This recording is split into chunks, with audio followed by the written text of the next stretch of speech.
नमः शिवाय।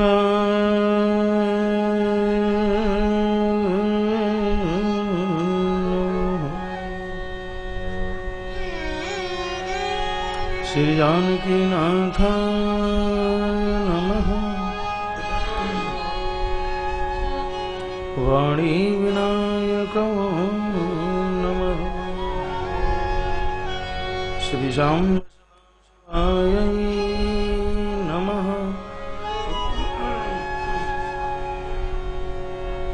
श्री राधा कृष्ण चरण कमलेभ्यो नमः। श्री गुरु चरण कमलेभ्यो नमः। श्री हनुमते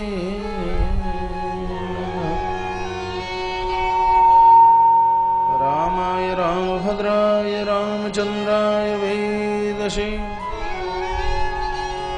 रघुनाथाय नाथाय सीताय पते नमः।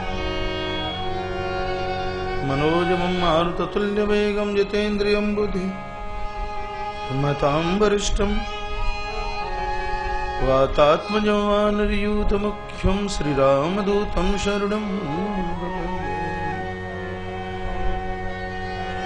नारायणं नमस्कृत्य नरं चैव नरोत्तमं देवीं सरस्वतीं व्यासं ततो जयमुदीरये।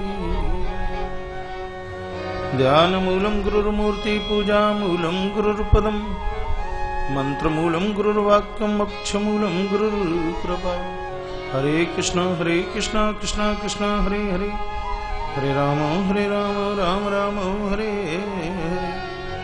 अशतो मा शतगमयि तमसो मा ज्योतिर्गमय मृत्युमामृतगमय। ओम शांति शांति शांति। तालियों के साथ भगवत नाम उच्चारण पीछे तक।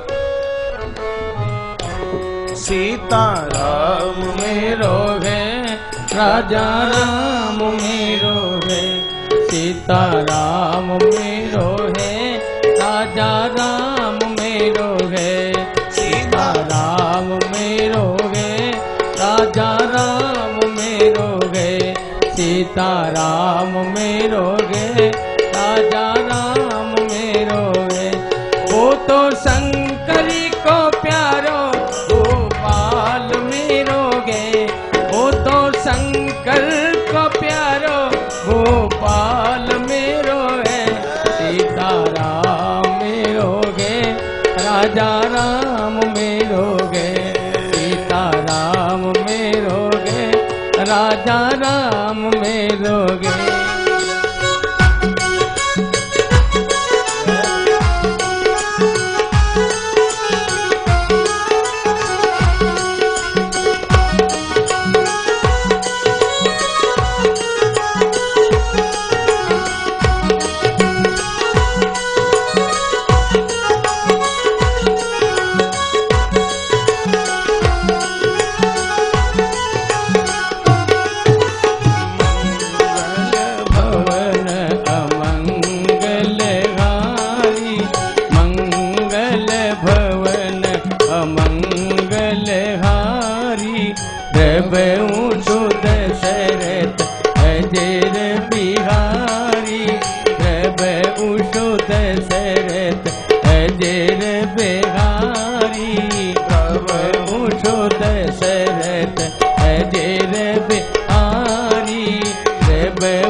मेरो गे सीताराम मेरो गे राजा राम मेरो गे सीताराम मेरो गे राजा राम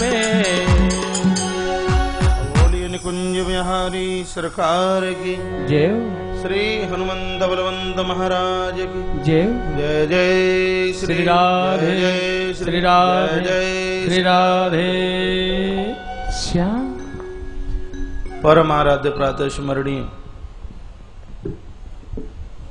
जगत नियंता जगत के परमाधार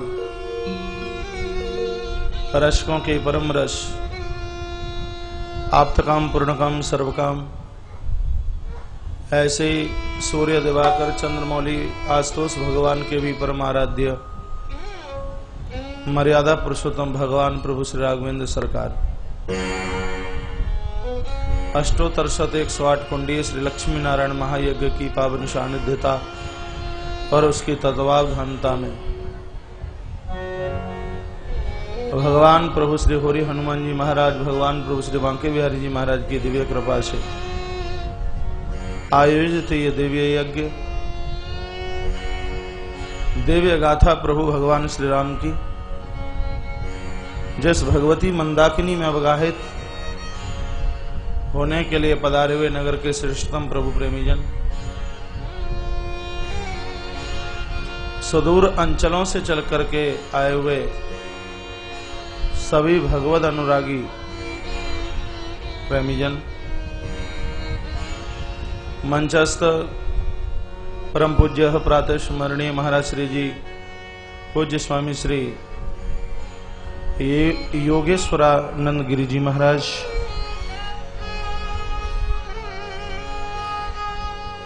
सुकृताल से चल करके आए हुए पूज्य महाराज श्री जी योगेशानंद जी महाराज, पूज्य मारुति बाबा, सभी पूज्य आचार्य मंडल, संगीतज्ञ बंधु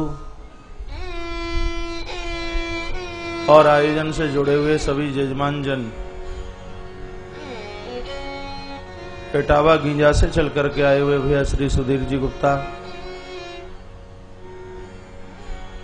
श्री सुधीर जी गुप्ता इटावा गिंजा से उनका पूरा परिवार,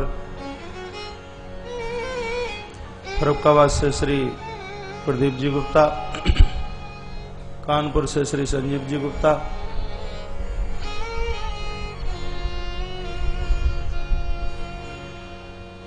और आप सभी के हृदय में नित्य विराजित होने वाले मैं अपने प्रभु परमात्मा के दर्शन करते हुए आपके आस्था और भावना को एक बार नहीं करोड़ों करोड़ों बार प्रणम्य भाव से नमित होते हुए प्रणाम ले लीजिए। अब के गए न जाने फिर कब मिलेंगे। खुशी तो मुझे इस बात की है, ये बहुत कम देखने को मिलता है कि कथा कहने वाले से पहले पांडाल खचाखच भरा हो। मेरे आने से पहले पांडाल पूरा फुल है। 12:30 बजे मैं पांडाल में था। माताओं ने अपनी जगह पहले से अपनी जमा करके रखी। मैं बोल भी रहा था माता कथा तो 3-3:30 बजे शुरू होगी और आप लोग अभी से कैसे बैठे हैं। महाराज बहुत समझना, यदि अभी से भी जगह बैठने को मिल जाए तो। कल तो हमें 10 बजे बैठना पड़ा। तो निश्चित रूप से आप बहुत प्रशंसा के पात्र हैं। हम तो आज नहीं तो कल चले जाएंगे, लेकिन बेवर वासियों को नहीं भुला पाएंगे। बढ़िया श्रोता हैं आप, सज्जन हैं आप, बहुत अच्छे हैं, बहुत अच्छे हैं। अच्छों को अच्छा ही कहा जाता। मन में घबराहट इस बात की है, आंखें हल्की गिली सी इसलिए हैं, कुछ अच्छा इसलिए नहीं लग रहा क्योंकि 7 बजे कथा विराम ले लेगी। परमात्मा कृपा करे और इस परिसर में 7 बजे प्रकट होवे और कहे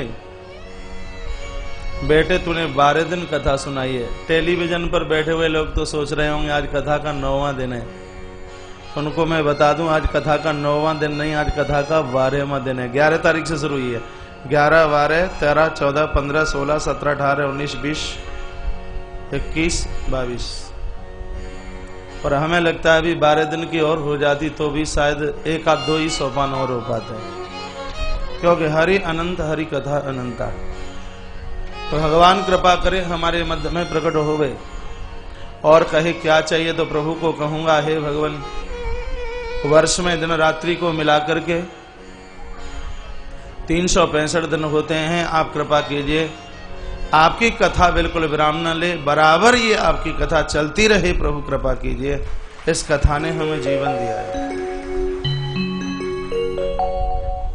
इस कथा ने जिंदगी दी है।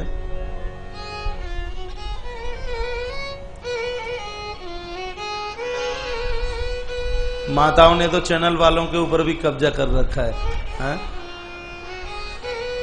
कहीं भी कैमरा लगाने को भी आपने जगह नहीं छोड़ी है। आप बढ़िया श्रोता है।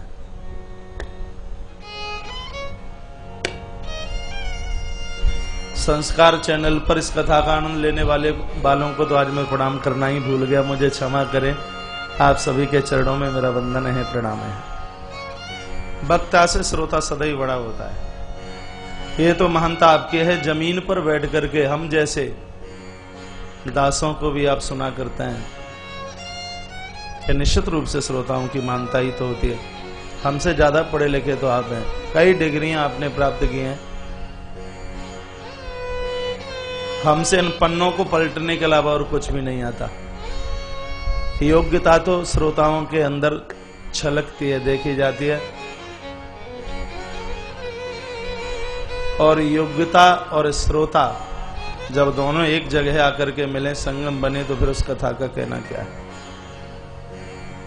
कल आप सुंदरकांड की कथा सुन रहे थे, व्याख्या तो 4 ही दोहों की हो पाई, फिर तो बाद में बस और आगे के तो स्पीड बना करके खींच दे। एक दिन में 4 दोहे, तो 60 दोहों के लिए सिर्फ सुंदरकांड के लिए 15 दिन चाहिए। हमारे लिए तो चाहिए ही चाहिए 15 दिन।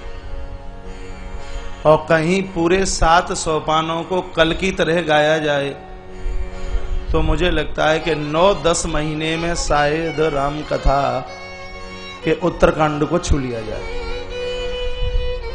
भगवान के दिव्य चरित्र ऐसे हैं। हनुमंत लाल जी का सदैव चिंतन कीजिए। हनुमान जी को मैंने माना है, मैं इनका पुजारी हूं, इसलिए इनके प्रभाव को जानता हूं। और ये मैं सुनी सुनाई बात नहीं कहता, अनुभव की हुई। आप तन से, मन से, धन से किसी भी प्रकार से दुखी हैं, सभी देवी देवताओं की पूजा कीजिए, लेकिन बजरंगी इस दरबार में चल करके आप आइए, किसी भी प्रकार की कमी नहीं रहेगी, क्योंकि हनुमान जी को आशीर्वाद स्वयं मेरी माता भगवती जानकी ने दिया है। और संतों को जो मिलता है, हनुमान जी संत हैं, वो अपने पास तो रखते नहीं, वो बांटते हैं, वो वितरण करते हैं माँ के चरणों में, और माँ को कहते हैं सुंदर। चौपाई के साथ गोस्वामी जी वर्णन कर रहे हैं। बोलोगे मेरे साथ, मन कर रहा हो तो वही तर्ज दे। ये मुद्रिका तुम्हें आनी, दीन राम तुम दोनों हाथ उठाइए। ये मुद्रिका तुम्हें आनी, दीन राम तुम कैसे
तुम कैसे दाने दरबार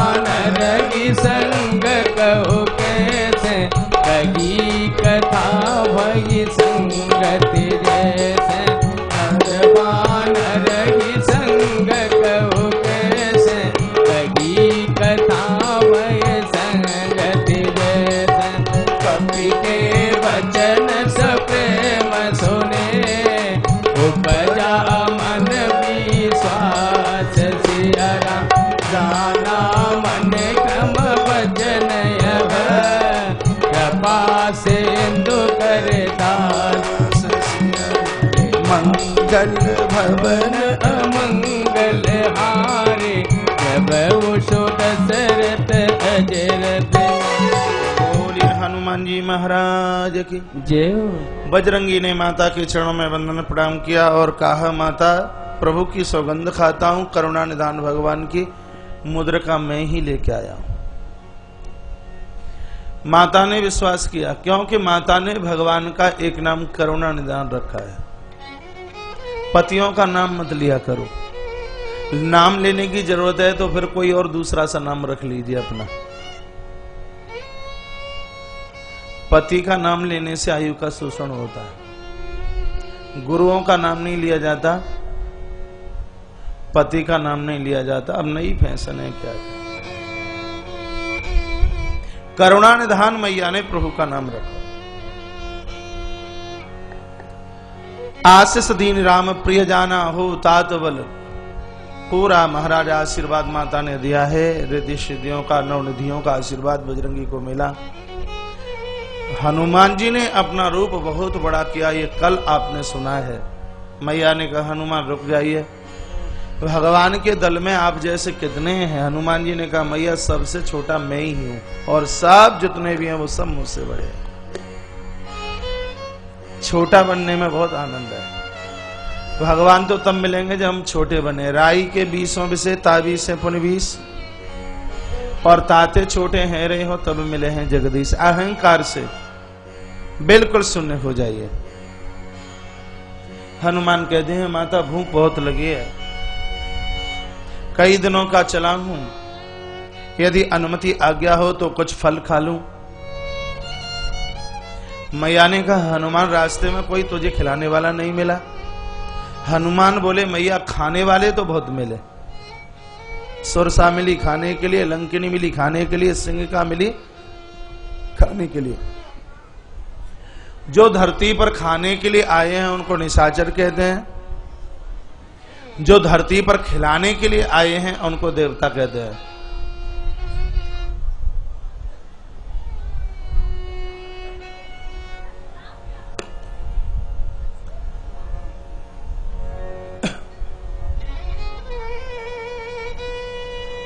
प्रवचन में बराबर निवेदन करता हूं, जो दूसरों को खिलाते खिलाते स्वयं भूखे रह जाते हैं, भगवान कुबेर भी उनकी देहली पर भीख का कटोरा लेकर के पधारते हैं। कहते हैं कि तुम हमारे अन्नदाता हो और हम तुम्हारे चाकर हैं, सेवक हैं। याचकों को, दीन दुखियारों को, गरीबों को, गौ ब्राह्मणों को, बड़ों को खिलाने से पहले खाना नहीं है। माता का संदेश जगत के लिए। मैया ने कहा, हनुमान वृक्षों को तोड़ना मत, पेड़ तोड़ना अपराध है। फल खा लेना, वृक्ष तोड़ना मत। वृक्षों को लगाना भी एक बहुत बड़ा योजन है। 11 दिन आपने इस यज्ञ में आहुति डाली है और आज कितने ढंग से प्रोढ़ाहुति हुई है। प्रोढ़ाहुति के समय में मैं इतना प्रसन्न था, इतनी मुझे प्रसन्नता क्योंकि निर्विघ्न रूप से किसी के पांव में कांटा भी नहीं लगा। प्रकृति ने भी बहुत साथ दिया, कहीं किसी भी प्रकार का कोई भी व्यवधान नहीं। पैसा खर्च करने वालों की दुनिया में कोई कमी नहीं है। आयोजन निर्विघ्न रूप से संपन्न होवे, ये आदमी के बस का काम नहीं, ये तो साक्षात परमात्मा की कृपा है, भगवान की कृपा है।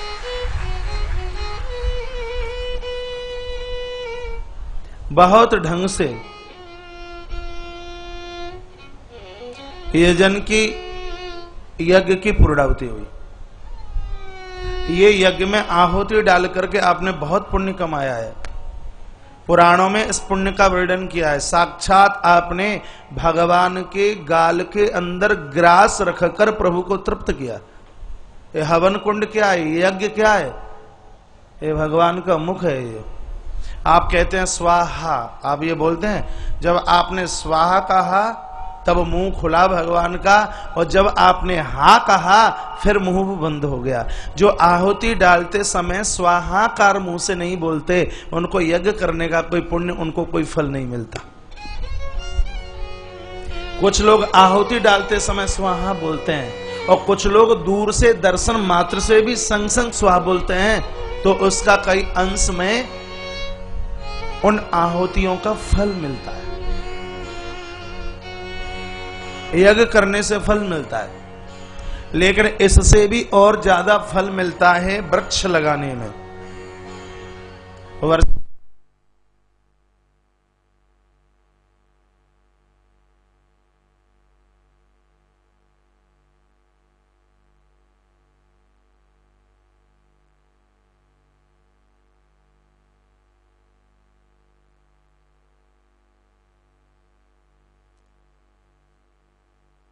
श्री कृष्ण गोविंद हरे हे नाथ नारायण वासुदेवा। बोलिए यज्ञ नारायण भगवान की जय। इससे भी ज्यादा पुण्य मिलता है जब आप वृक्षारोपण करें। आपको पता है कि एक वृक्ष काटना 10 पुत्रों की हत्या है। इतना सुंदर फर्नीचर आपने सजाया, इतने बढ़िया बढ़िया बेड बिछाए रूम में, तो कितने वृक्षों की हत्या हुई होगी, ये कभी सोचा है क्या? घर का हर व्यक्ति अपने हर साल कम से कम ये 2 हाथ 10 वृक्ष तो लगाए। ये बहुत बड़ा यज्ञ है।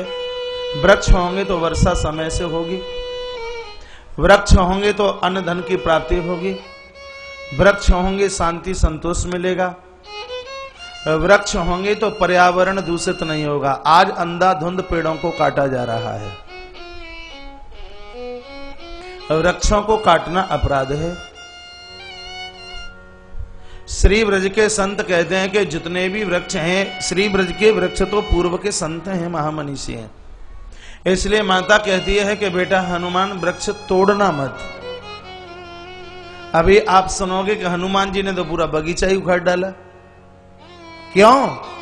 इसलिए क्योंकि अशोक वाटिका के जितने वृक्ष और फूल थे वो भगवान के काम नहीं आए, वो अच्छी जगह नहीं लगे, और जो चीज ईश्वर के काम ना आए उसको रखने की जरूरत नहीं फिर। इसलिए हनुमंत लाल जी ने उसको खदेड़ दिया। चले बजरंगी फल खाने लगे, रखवारे जब वर्जन लागे। रक्षकों ने मना किया तो पीठ के ऊपर बड़ी जोर से बजरंगी ने मुष्ट मारा। कुछ तो वहीं धूल में मिल गए और कुछ भागे। तो हनुमान जी ने कहा जाते कहां हो, यहां आ जाइए। क्यों, क्या करना है, जो हम करवाएं सो सबको हनुमान जी ने बिठा लिया और राम धुन हनुमान की शुरू कि रघुपति राघव राजा राम पतित पावन सीतारा। रघुपति राघव राजा राम पतित पावन सीतारा। भज प्यारे तू सीतारा, ताली बजाइए। भज प्यारे तू सीतारा, भज प्यारे तू सीतारा, भज प्यारे तू सीतारा। रघुपति राघव राजा राम पतित पावन सीतारा। कीर्तन करते करते हनुमान जी की झपकी लगी, समाधि लगी। तो कुछ अनुचरों को मौका मिला और ये वाटिका की रक्षा करने वाले लोग रावण के पास भागे। कहा हम महाराज की जय हो, बहुत बड़ा बुरा हुआ। कहा क्या हुआ? एक ऐसा बंदरी का बच्चा आया जिसने पूरे बगीचे को खाड़ करके फेंक दिया। रावण ने शीघ्र ही आवाज लगाई और कहा बेटा अक्षय कुमार साथ में सेना लेता हुआ आया, पिता की आज्ञा को पूरा करने के लिए अक्षय चला। और ज्यों ही महाराज अशोक वाटिका में प्रवेश किया तो हनुमान जी ने कहा, ओ अच्छा मंदोदरी के, मेरे हाथों से तू मरने के लिए आया है और अपने हाथ में हथियार संभाले हुए हैं और तू मुझे बिना हथियार का समझता है। और बजरंगी ने मन में विचार भी किया कि हथियार कोई है नहीं और इसको नीचे पटकना है, ये अंगद का काल है, क्या करूं, और हथियार भी है नहीं और वृक्ष तोड़ता हूं तो माता ने मना किया था कि हनुमान पेड़ तोड़ना मत। फिर हनुमान जी ने सोचा कि मैया ने वृक्ष को तोड़ने के लिए तो मना किया था, कोई उखाड़ने के लिए मना थोड़े ही किया। सो वृक्ष को उखाड़ा और धड़ाम से अक्षय के ऊपर फेंका। सो अक्षय की क्षय, जो साथ में तो वो सब भागने लगे। पकड़ लिया हनुमान जी ने, कहा जाते कहाँ हो तो क्या करें? कहा बोलिए क्या? कि रघुपति राघव राजा पतित गाइए। रघुपति राघव राजा पतित पावन सीताराम। कुछ दूत भागे और रावण को कहा, महाराज बहुत अशुभ। और चला मेघनाद अपने साथ में फौज संभालता हुआ और ज्यों ही अशोक वाटिका में प्रवेश किया और तब श्री हनुमंत लाल जी ने पुनः एक वृक्ष उठाया और महाराज उस रथ के ऊपर फेंक दिया। बिरथ कीन लंकेश कुमारा और फिर एक बड़ी जोर से प्रहार किया। सो मूर्छित होकर के मेघनाद धरती पर गिर पड़ा। ये वो मेघनाद है जिसने इंद्र को अपना बंदी बनाया। ये वो मेघनाद है जिसकी हुंकार से देवता स्थान छोड़ करके भागते हैं। आज प्रभु श्री हनुमंत लाल जी ने इसको मूर्छित किया। अब मेघनाद को लगा मैं बच नहीं सकता, मायावी मेघनाद। सो आकाश में बादलों की ओट से हनुमान से युद्ध करने लगा। हनुमान जी ने कहा, ऐ मंदोदरी के, बाजुओं में ताकत है तो सामने आकर के युद्ध क्यों नहीं करता? बादलों में छिपके छिपके लड़ाई लड़ता है, सामने चल करके आजा। इतनी बड़ी चुनौती पर भी जब मेघनाद नहीं सामने आया तब हनुमान ने कहा तू ऐसे नहीं आएगा, उपाय करना पड़ेगा। तो इसके अनुयायियों को पकड़ा और कहा कि रामधुन शुरू करो कि रघुपति राघव राजा राम पतित पावन गाइए। रघुपति राघव राजा राम पतित पावन सीताराम। जब मेघनाद ने पिता के दुश्मन का नाम उच्चारण करते हुए अपने अनुयायियों को देखा, सामने आके खड़ा हो गया और कहा कि दुश्मनों का नाम लेते हो? तब राक्षसों ने कहा लेते नहीं, ये बंदर जबरदस्ती से लिपाता है। देखिए ये मैंने 3-4 बार बंदर शब्द बोल दिया है, ये भाषा मेरी नहीं है। सो आप भी हनुमान जी को बंदर कहना शुरू करते हैं, ये तो मेरे भगवान है। अब कथा में जैसा जहां पात्र है वो ही बनने की आवश्यकता पड़ती है कुछ देर के लिए। कभी कथा में देवता बनना पड़ता है तो कभी कथा में निशाचर भी बनना पड़ता है। इसका मायना ये नहीं है कि हनुमान जी को आबी बंदर कहें।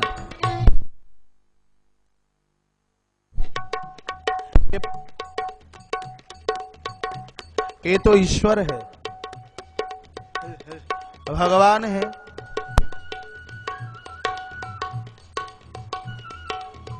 प्रभु है, हमारा जीवन धन है। सामने चल करके आया और डांटने लगा निशाचरों को, कहा पकड़ लो इसको, पकड़ो। निशाचरों ने कहा कि सरकार अनुमति देना बड़ा सरल है लेकिन इसके पास पहुंचना बड़ा मुश्किल है, कब लपक करके गर्दन पकड़ ले पता नहीं है। तब मेघनाद ने अपना ब्रह्म फांस डाला है, ब्रह्म फांस हनुमंत लाल जी के ऊपर। तो बजरंगी ने मन में विचार किया कि इसको काटना मेरे लिए कोई बड़ी बात नहीं, लेकिन ब्रह्मा की आन बान और शान समाप्त हो जाएगी। तब कहा निशाचरों को अब जाइए पास में। ऐसी आंखें हनुमान जी ने दिखाई तो कीर्तन करने के लिए कहना नहीं पड़ा, इनकी कैसेट अपने आप चालू। सब बोल उठे क्या कि रघुपति राघव राजा राम पतित पावन। मेघनाद ने कहा सावधान, किसका नाम लेते हो? निशाचर खामोश हो गए।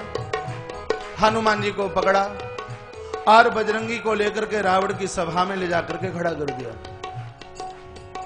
रावण ने पूछा कि बंदरी के बच्चे तेरी इतनी बड़ी हिम्मत, काय के लिए तूने इन निशाचरों को मारा?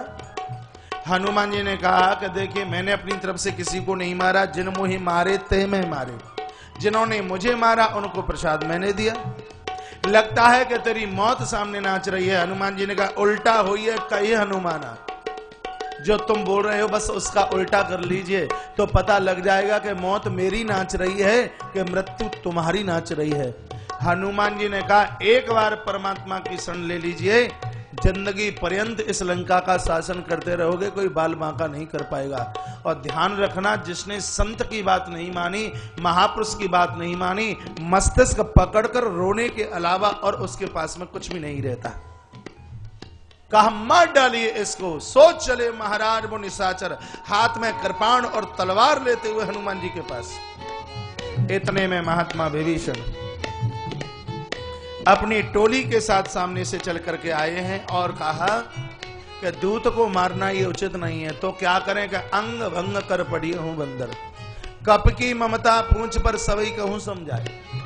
बंदर का प्रेम होता है उसकी पूंछ से, इसकी पूंछ में आग लगा दीजिए, और जब बिना पूंछ का जाएगा अपने स्वामी के पास तो फिर अपने नायक को लेकर के आ जाएगा।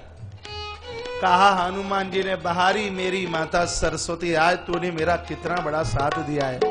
मैं तो सोच रहा था कि जिनको प्रसाद कैसे दूं, कहां से शुरुआत करूं लंका जलाने की, कैसे लंका को जलाऊं। बहारी मेरी माता सरस्वती, क्या इनकी जिह्वा के ऊपर तू आज बैठी है।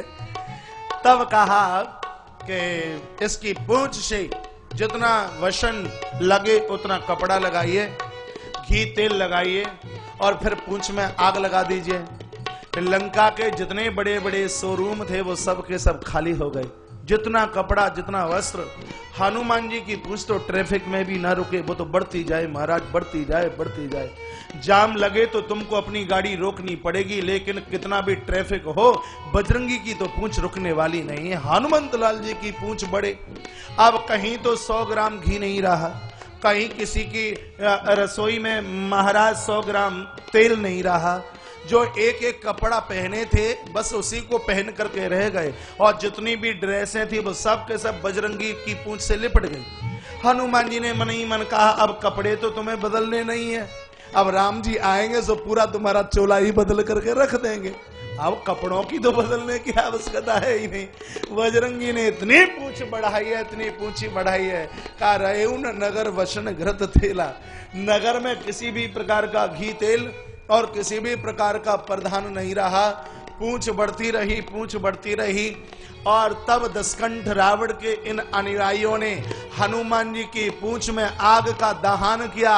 हनुमान जी दौड़कर महाराज जिस महल के नीचे बारूद खाना था उसी अट्टालिका के ऊपर जय श्री राम की आवाज करते हुए महाराज चढ़े। पूंछ में आग लगी। हनुमान मन में विचार करने लगे किष्किंधा से चला था तो राम जी ने नहीं कहा कि लंका को जलाना, और समुद्र के तट से चला तो हमारे मुखिया जी जामवंत जी ने भी नहीं कहा कि लंका को जलाना, और आज यहां लंका को जलाने की आवश्यकता बढ़ गई। अब राम जी को पूछने के लिए जाऊं किष्किंधा तक तो रास्ते में तो गांव के गांव ही जल करके खाक हो जाएंगे, सो क्या करें। तो उसी बारूद खाने की अट्टालिका से हनुमान जी ने सीधा संबंध भगवान से मिलाया। जब तुम्हारा मोबाइल बिना तार के अमेरिका तक मिल सकता है तो हनुमान जी का करंट राम जी से क्यों नहीं मिल सकता। एकाग्र भाव से नेत्र बंद किए, और सुग्रीव से राम जी की वार्ता चल रही थी। प्रभु राम जी ने कहा सुग्रीव जी रुकिए रुकिए, थोड़ा हनुमान मुझे याद कर रहा है। राम जी ने कहा बोलिए हनुमान क्या बात है, कहां हो। कहा भगवान मैं लंका में हूं और लंका के लोगों ने मेरी पूंछ में आग लगा दी है और लंका को जलाना बहुत ज्यादा जरूरी पड़ गया है। अब आप बताइए मैं क्या करूं, लंका को जलाऊं या कि ना जलाऊं। राम जी ने कहा जला दे होगी सो देखी जाएगी। प्रभु राम का इशारा हुआ, धो धो करते हुए महाराज लंका जलने लगी। जरे नगर भालोग बिहाला, झपट लपट बहु कोटि कराला, तात मातो हा सुनिय पुकारा, यही अवसर को हमें उबारा। हम जो कहा यह कप नहीं होई, बानर रूप धरे सुर कोई, साधु अवज्ञा कर फल ऐसा, जरे नगर अनाथ करे जैसा। महाराज सब कहने लगे, हमने तो पहले ही कहा था ये कोई बंदर नहीं है, ये कोई देवता रूप छिपा करके आया है, हमारी बात नहीं मानी। रावण को मनौती मनाने लगे, हमारी रक्षा कीजिए, हमारी रक्षा कीजिए। लेकिन उलट पलट सब लंका जारी, कूद पड़ा अपने में संग मझारी। मारा धुधो करते ही लंका चलने लगी, लंका में आग लगी चारों तरफ से। ऐसा लग रहा था कि लंका बिल्कुल अनाथ हो गई है, इसका कोई रक्षक नहीं है, इसको कोई बचाने वाला नहीं है। तब रावण ने मेघनाथ से कहा, ए मेघनाथ, ये इंद्र तेरा बंदी है और अपने इस बंदी को क्यों नहीं कहता कि जल की वर्षा कर दे। तब मेघनाथ ने कहा, इंद्र ने कहा, बोलिए, अरे मूसलाधार वर्षा क्यों नहीं करता। इंद्र ने बड़ी जोर से पानी गिराया।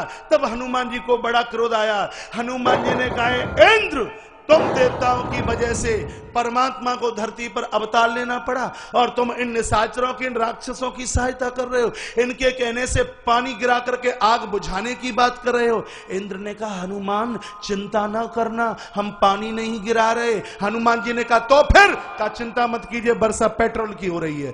कहिए प्यार से जय श्री राम। जय श्री राम। बोले हनुमान जी महाराज की। धुधो करते हुई लंका चली है, चारों तरफ से लंका चलने लगी। लग रहा था लंका को कोई बचाने वाला नहीं। संत का अपमान करने पर जो होता है वो ही आज लंका में होगा। धुधो करते हुई पूरी लंका चली। और तब बजरंगी श्री हनुमंत लाल जी पहुंचे, समुद्र में डुबकी लगाई है।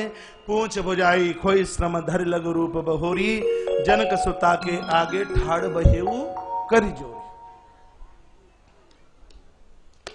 लंका जली, आपको डर तो नहीं लगा? हनुमान जी की पूंछ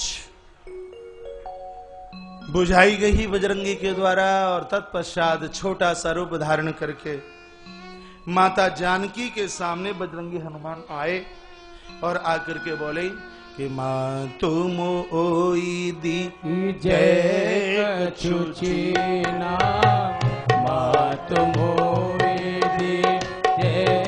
कछुचीना, जैसे रघुना यक मोई दी। दुआ नंबर 26 के नीचे, तो मोई दी ये कछुचीना, जैसे रघुना यक मोई दीना, मात मोई दी ये कछुचीना, जैसे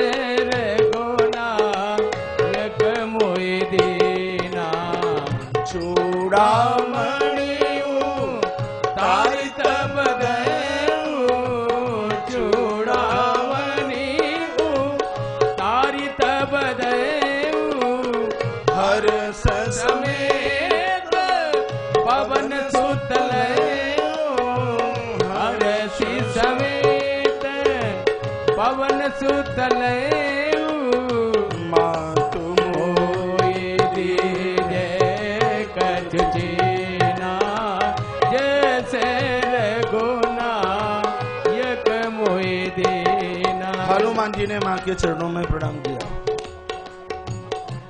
माता ने पूछा, हनुमान ये अशोक वाटिका में से ये आवाज कैसी आ रही थी, कीर्तन कैसी आवाज आ रही थी? कहा, मैया तुम्हारा आशीर्वाद है, जहां तुम्हारा ये बेटा हनुमान पहुंचता है वहां तो रामधुन शुरू हो ही जाती है। माता, अब मैं जाना चाहता हूँ, चरणों में प्रणाम करता हूँ। जैसे परमात्मा ने मुझे निशानी दी तो आपके पास तक मैं चल के आ गया, आप भी ऐसी कोई कृपा की निशानी दे दीजिए तो मैं भगवान के चरणों तक मैं पहुंच जाऊं। मैया ने चूड़ामणि उतार करके दी है। चूड़ामणि उतारने का इशारा ये है, मां कहना चाहती है, भगवान हमने अपना मस्तिष्क आपके चरणों में रख दिया है, अब इसको बचाना न बचाना ये आपका काम है।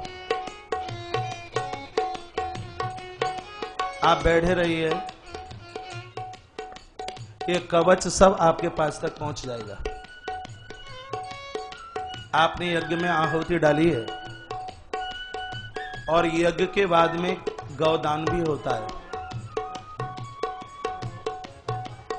तो ये गौशाला का भावी कवच है, इसको घर लेके नहीं जाना है, बाहर काउंटर तक या आसपास यहीं इसको जमा करके जाना है।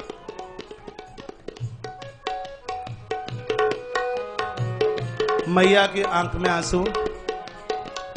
मैया ने कहा कि बेटा हनुमान, तुझे देख करके बड़ी प्रसन्नता हुई और तूने भी जाने की बात कह दी।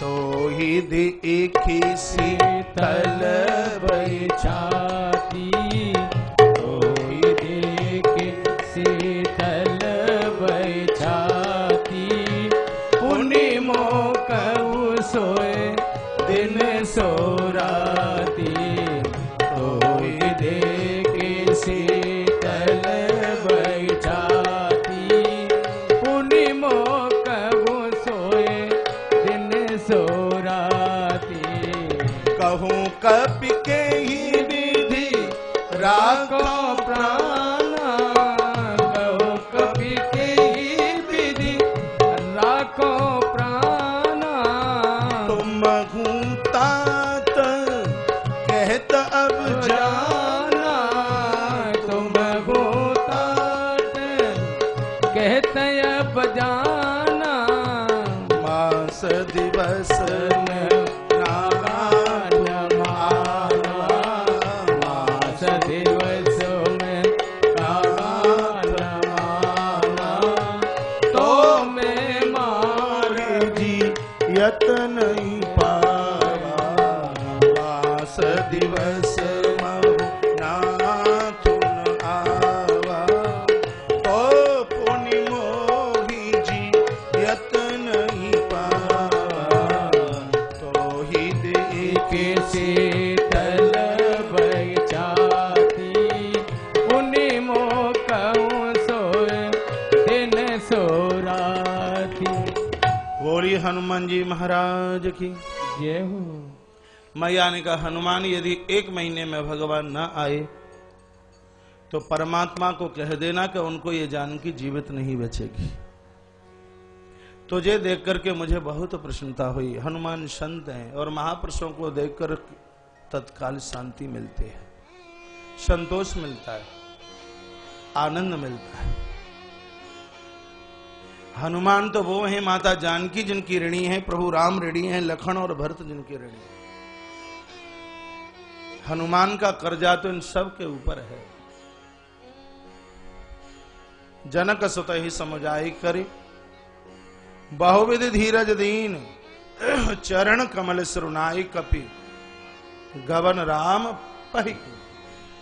माता के चरणों में वंदन प्रणाम करते हुए अब लिफाफा मत पढ़िए, कथा सुन लीजिए।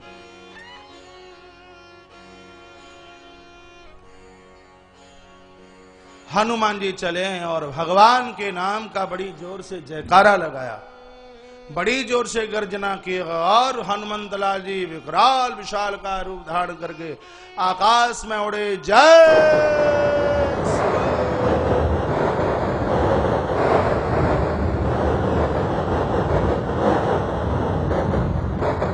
अंबर की तरफ उड़ते हुए जा रहे हैं। गोस्वामी जी लिखते हैं, गर्भ श्रमय सुन निश्चर नारी। बजरंगी की गर्जना सुनते ही माताओं के उदर में जो संतान थी वो सब खत्म हो गई, धरती पर गिर पड़ी। किसी ने बाबा गोस्वामी जी को पूछा कि भ्रूण हत्या तो बहुत बड़ा पाप है, क्यों हनुमान ने इतनी जोर से गर्जना की? निशाचरियों के उदर की संतान ही समाप्त हो गई। कहा इसमें हनुमान जी की कोई गलती नहीं है।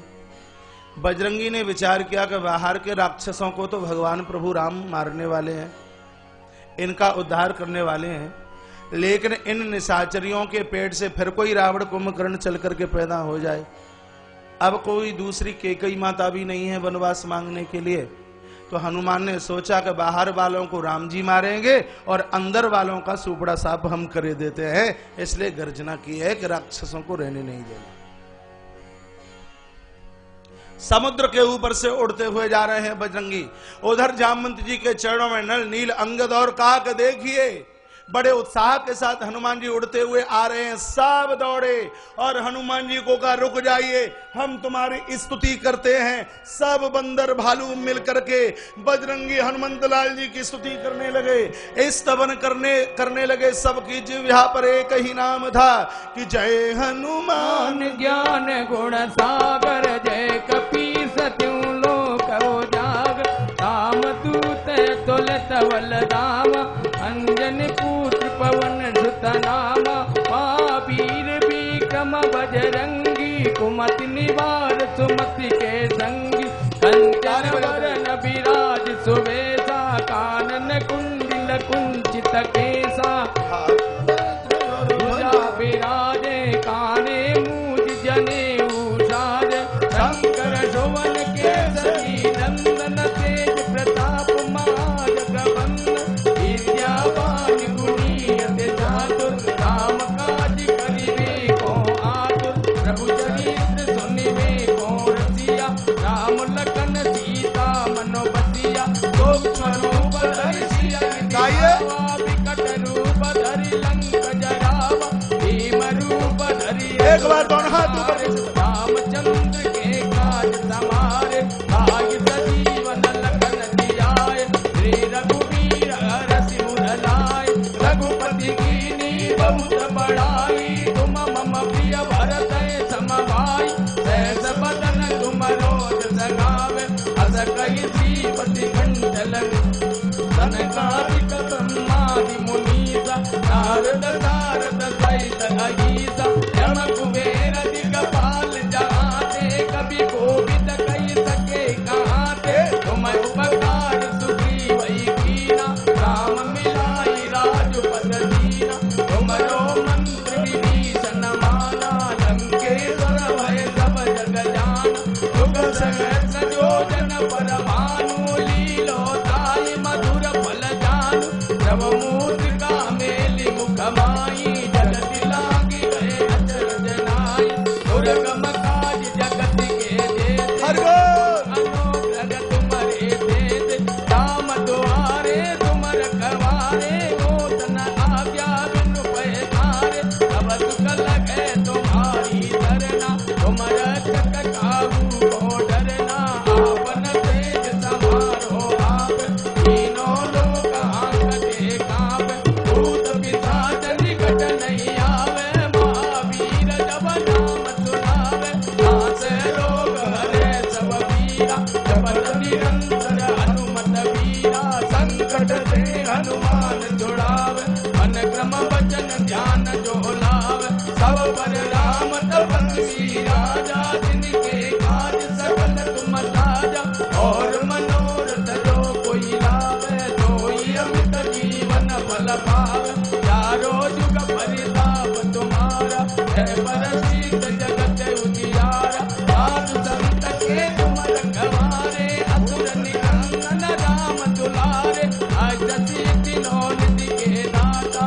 असवर वीर जानकी माता, राम रसायन तुम्हारे पासा। सदा रघो रघुपति के दाता, तुम्हारे भजन राम जी को भावे। जन्म जन्म के दुख बिसरावे, अंत काल रघुवर पुर जाई। जहाँ जन्म हरि भक्त कहाई, और देवता चेतन धरई। हनुमत से सर्व दुख करई, संकट कटे मिटे सब पीरा। जो सुमिरै हनुमत बलबीरा, जय जय जय हनुमान गोसाई। कृपा करो गुरुदेव की नाई, जो सत बार पाठ कर कोई।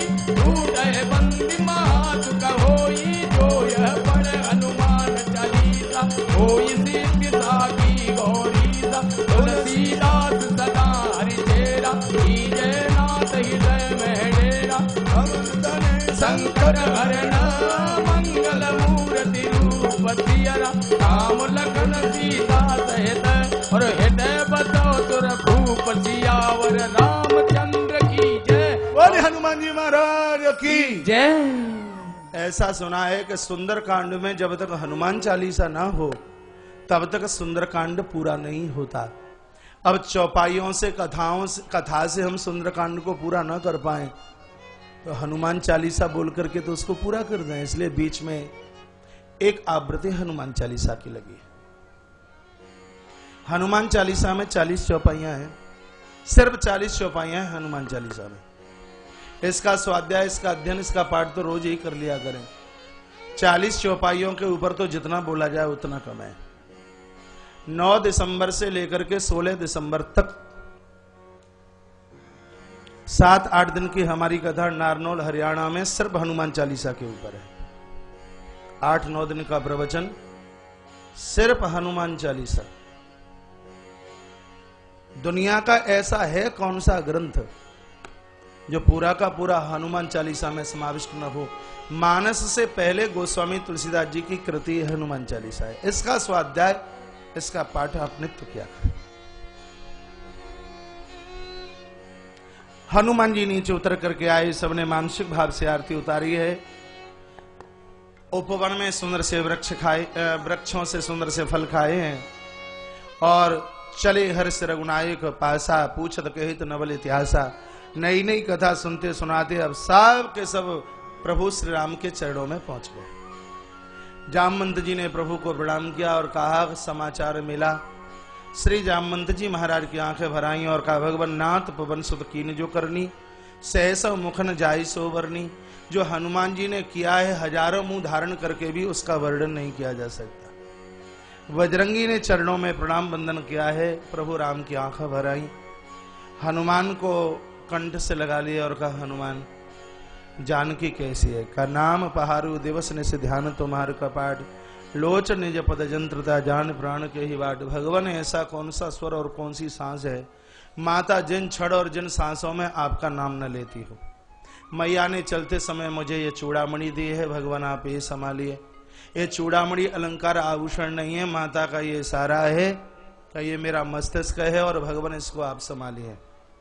भगवान अब आप देर मत कीजिए, यदि 1 महीने के मध्य में यदि आप न पहुंचे तो माता जीवित न मिलेगी। प्रभु की आंखें भरी है, भगवान रो पड़े और भगवान कहते हैं प्रति उपकार करहूं का तोरा। हनुमान जो काम तुमने किया है इसके बदले में मैं क्या करूं? मैं तुम्हारा सदैव ऋणी हूं, इस ऋणत से मैं कभी भी उर्णित नहीं हो सकता। सदैव के लिए हनुमान के ऋणी भगवान राम रहे। चित्रकूट में एक महात्मा जी कथा सुनाते और कहते कि राम जी का कर्जा तो हनुमान से इसलिए नहीं चुक सकता, राम जी तो हनुमान के कर्जदार इसलिए हैं। राम जी की पत्नी का पता हनुमान ने लगाया, अब हनुमान जी का होता विवाह, हनुमान जी की पत्नी का होता हरण और राम जी लगाते उसका पता, तो ऋण चुकता ना हनुमान जी विवाह करने वाले और ना राम जी के ऊपर से कर्जा उतरने वाला। तो राम जी तो बजरंगी हनुमान के सदैव ऋणी हैं, सदैव कर्जदार है। सुनी सुत तोई उर्ण में नाही, देखूं कर विचार मन माए। जहां तक मैं विचार करूं, दृष्टि डालूं तो देखने को मिलता है कि मैं कभी भी तुझसे उर्णित नहीं हो सकता। हनुमान की आंख गिली हैं और कहा भगवान अब समय हाथ से ना निकले, आप देर मत कीजिए, शीघ्र ही लंका की तरफ आप प्रस्थान करें। सुग्रीव जी ने आवाज लगाई है तो पद्म 18 जूथ बंदर, इतनी सेना प्रभु राम की, भगवान राम का साथ देने के लिए बंदर भालू चले। ये तो आपने सुंदरकांड में बहुत बार पढ़ लिया है कि राम जी का साथ किसने दिया? बंदर भालुओं ने। इसका अंदर का गहराई वाला अर्थ निकाला है। इसका अर्थ क्या है? इसका अर्थ यह है कि यदि आप धर्म के रास्ते पर पांव रखोगे तो बंदर भालू भी आपकी सहायता करेंगे। धर्म को छोड़ करके यदि अधर्म के रास्ते पर पांव रखा रावण की तरह है तो सगा भाई विभीषण भी संग छोड़ करके चला जाएगा। असलियत देखिए इस कथा की। धर्म के ऊपर आपने चरण रखा है तो पूरी प्रकृति आपका साथ देगी, पूरी दुनिया आपका संग देगी, बंदर भालू भी साथ देंगे। और यदि अधर्म के रास्ते पर पांव रखा है तो जो आपके अपने खासम खास हैं वो आपका संग छोड़ देंगे, चाहे भले ही आपके फूफा जी लगते हो, बुआ जी हैं, जीजा जी, बहन जी, चाहे वो आपके भले ही मासा जी लगते हो, मासी जो माँ जैसी होती है, ये भी मुंह खोलकर आपसे बोलेंगे नहीं, यदि हमने अधर्म के रास्ते पर पांव रखा है। फिर मुंह लटकाए लटकाए घूमते रहोगे, रिश्तेदार हमें पूछते नहीं है, रिश्तेदार हमारी सुनते नहीं है, वो काय के लिए सुनेंगे? अधर्मी का साथ कोई नहीं देता, जिसका साथ भगवान नहीं देता उसका साथ फिर दुनिया कैसे देगी? इसलिए प्राणों की बाजी हारनी पड़े तो हार जाना, भूल करके भी अधर्म के रास्ते पर पांव मत रखना। धृतराष्ट्र के 100 पुत्रों का मारण नहीं होता यदि अंधा धृतराष्ट्र अधर्म के मार्ग को नहीं चुनता होता तो 100 के ऊपर 5 भारी हो गए, क्योंकि यतो धर्मा ततो विजय। विजय वहां है, भगवान वहां है जहां धर्म है। धर्मो रक्षत रक्षता, हम आप धर्म की रक्षा करें तो धर्म हमारी रक्षा करे, और हमने यदि धर्म को छोड़ दिया है तो धर्म भी हमें छोड़ करके चला जाएगा। प्रभु राम का पूरा संदेश जगत के लिए है, धर्म का संग करें। आप एक अधिकारी, कर्मचारी, आप उद्योगपति, आप दुकानदार बहुत बाद में हैं। सबसे पहले आप किसी की मां, किसी के पिता, किसी के गुरु, किसी के शिष्य और किसी के बेटा, किसी की बेटी आप हैं। बेटी का धर्म क्या है, पुत्र का धर्म क्या है, पिता का धर्म क्या है, पत्नी का धर्म क्या है, पिता का धर्म क्या है, पति का धर्म क्या है। अपने अपने धर्म को संभाल करके रखिए। आज कथा का विराम दिन है, ताली बजा करके आप 4 घंटे रोज बैठ करके चले जाएं। बहू बहू बनकर न जिए, सासू सासू बन के न जिए, बेटा बेटा बन करके न जिए, पिता पिता बन करके न जिए, भाई भाई बन करके न जिए, तो महाराज फिर आयोजनों में इतना पैसा खर्च करने की फिर आवश्यकता क्या रही? अपने धर्म को संभाल कर अपने धर्म को बचा करके रखिए। धर्म से बड़ी पूंजी नहीं है, धर्म से बड़ी कमाई नहीं है, धर्म से बड़ा अस्तित्व नहीं है, धर्म से बड़ी ऊर्जा नहीं है, धर्म से बड़ा चिंतन नहीं है, और धर्म से बड़ा वैभव नहीं है, धर्म से बड़ा विवेक नहीं है, धर्म से बड़ी शालीनता नहीं है, धर्म से बड़ी शीलता नहीं है, धर्म से बड़ी उतंगता नहीं है, धर्म से बड़ी ऊंचाई नहीं है, धर्म से बड़ा त्याग, धर्म से बड़ा समर्पण नहीं है। जो धारण करने के लायक है उसे धर्म कहते हैं, उसको चुनिए, उसकी आवश्यकता है। प्रभु राम आज वंदर भालुओं को साथ में लेते हुए श्रीलंका की तरफ चलते हैं। लंका की तरफ भगवान चले। प्रभु का पहुंचना हुआ, सागर के पास तक भगवान पहुंचे।